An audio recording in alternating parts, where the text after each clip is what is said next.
Now at noon, Election Day is finally here, and now there are just 6 hours left for you to vote if you have not done so already. Thanks for joining us for WHAS 11 News at Noon on this Election Day. I'm Kristen Goodwillie. As people head out to vote in Kentucky and Indiana, we have team coverage of Election Day 2020. Rose McBride has a look at the polls in Indiana and the governor race there, while tonight Gebra Gedges will give us a look at the final effort to get people out to vote. But first, Brooke Hash kicks off our coverage live at the Kentucky Expo Center in Louisville, where she's been all morning to give us the latest on voting in Kentucky. How's it going, Brooke? Now, people continue to line up to vote. We have the early voting numbers before polls opened at 6 a.m. today. More than 172,000 people had already voted early in person in Jefferson County, adding in the absentee ballots that have been returned in Jefferson County. This means more than 329,000 people have already voted.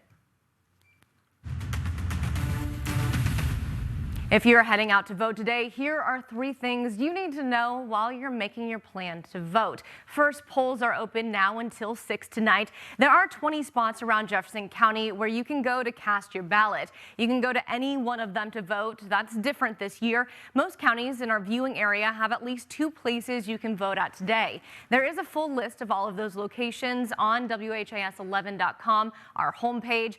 If you are in line by 6 tonight, you should be allowed in to vote.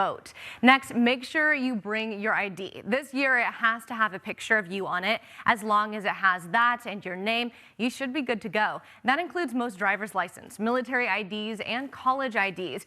You will need to wear a mask, but you're not really supposed to wear anything that endorses a specific candidate. You will not get turned away, but you will have to leave right after. And last thing, TARC is giving free rides to the polls all day. There will also be a shuttle going from Union Station to the Expo Center every half hour. Also, the Breonna Taylor Foundation and the Louisville Urban League are giving free rides. You can register online if you want to get one. And several groups are leading efforts to make sure people cast their ballots today. Tonight, Gebra Gedges has been following one of them this morning. She joins us live now from West Louisville tonight. Now at noon, a smooth start for voters in Jefferson County. Thanks for staying with us here at 12:30 on this Election Day. I'm Kristen Goodwillie. Secretary of State Michael Adams was in Louisville this morning checking on the process. Brooke, he told you he'd like to make some of the changes this year permanent. Yeah, Secretary. And with so many people voting, Chris, I imagine the big question is, how long will we have to wait to get those full results? Well, I hope this will make you smile, and many of you at home smile as you're eating your lunch this. All right, that's great to hear. Thank you so much, Chris. Now, there are 2 major races happening today in Kentuckiana. In Kentucky, Amy McGrath is taking on U.S. Senate Majority Leader and Senator Mitch McConnell. And in Indiana, it's the race for who will become the state's next governor. We start with McConnell versus McGrath. Senator McConnell was on the campaign trail yesterday in Woodford County talking to voters about what might happen if he's unseated. All right, you have been watching Kentucky Governor Andy Beshear give a press briefing. He is asking for the body camera from last night, early morning shooting on West Broadway to be released, asking for it to be released today. Hopefully it will be released today, saying that the LMPD and National Guard members who were in that shooting have been pulled off while KSP investigates, saying that it is his understanding that this was not a group of demonstrators, that they were a group breaking curfew. Also, I want to note that the mother of Breonna Taylor, Tamika Palmer, did talk earlier in that briefing, saying she wants justice for Breonna Taylor, asking for those officers to be fired. Now we will address all of this information as we start our noon show. Tonight, you have been following this from the beginning, the Breonna Taylor case, all of these protests. What is the scene like right now? A lot of what we're seeing on social media is the destruction, the violence, the graffiti, but that's not what these protests are about. They're about people fighting for their rights and the rights of those who can no longer speak anymore. Paulina Butska talks to protesters and shares their perspective. Thanks for joining us this morning. We have full coverage from last night's protest which was a lot less destructive than the previous 2 nights, but there's still a lot of damage from Friday night. So let's go straight to Rose McBride, who's live downtown. Rose, cleanup is the big focus right now. Kristen. All right, thank you so much, Rose.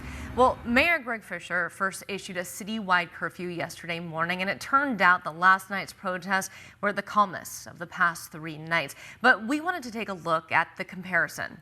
On Thursday, the protest started at 6 in Jefferson, around 7 at night. It started with a few people in the street and turned into hundreds of protesters, blocking traffic for hours. Police kept their distance at first, blocking off intersections about a block away in each direction. And then protesters would move closer to their barricades, forcing some of the police to leave. Crowds moved from outside City Hall all the way down to Whiskey Row and then back again.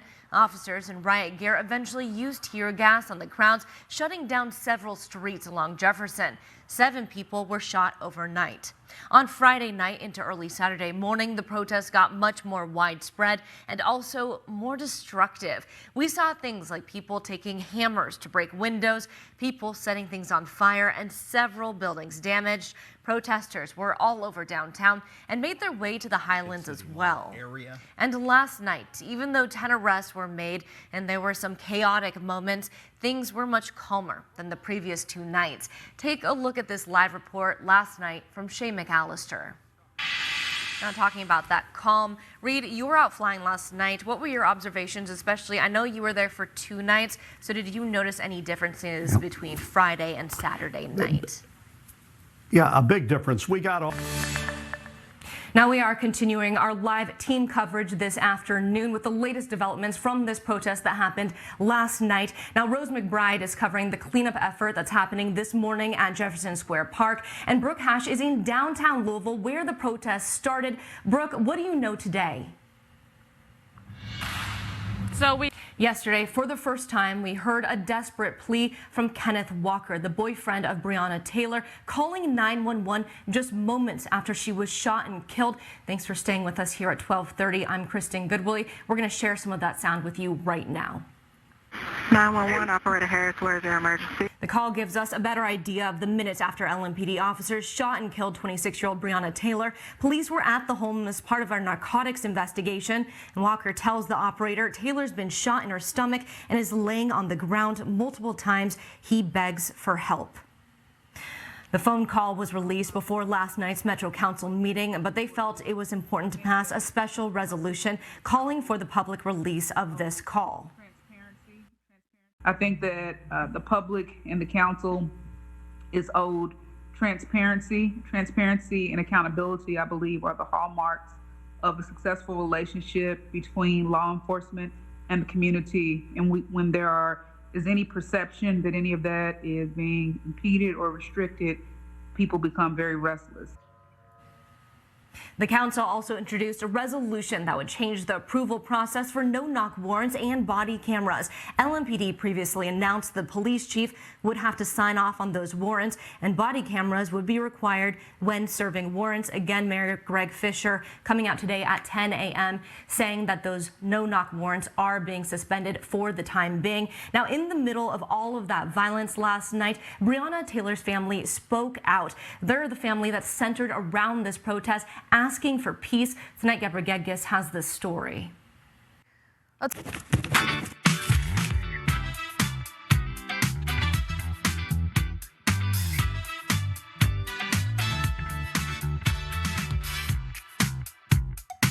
Good afternoon and welcome to the Senior Shoutout Special for the class of 2020. I'm Kristen Goodwillie. This pandemic has robbed students all around the country of their traditional graduations they worked so hard to achieve. So we're going to take this hour to celebrate the success of our students. We're beginning with Jessie Cohen as she walks us through how we got here. I love that. Thanks, Rachel. Well, parades are typically for holidays and celebrations, but this year they've come in handy to honor students. And that's exactly what Bullitt East did to celebrate their seniors in April. Students will walk in October, but for 20 minutes and 20 seconds, the school, along with Mount Washington Fire and Police, honor the seniors in their cars. Photojournalist Stephen Peak was there.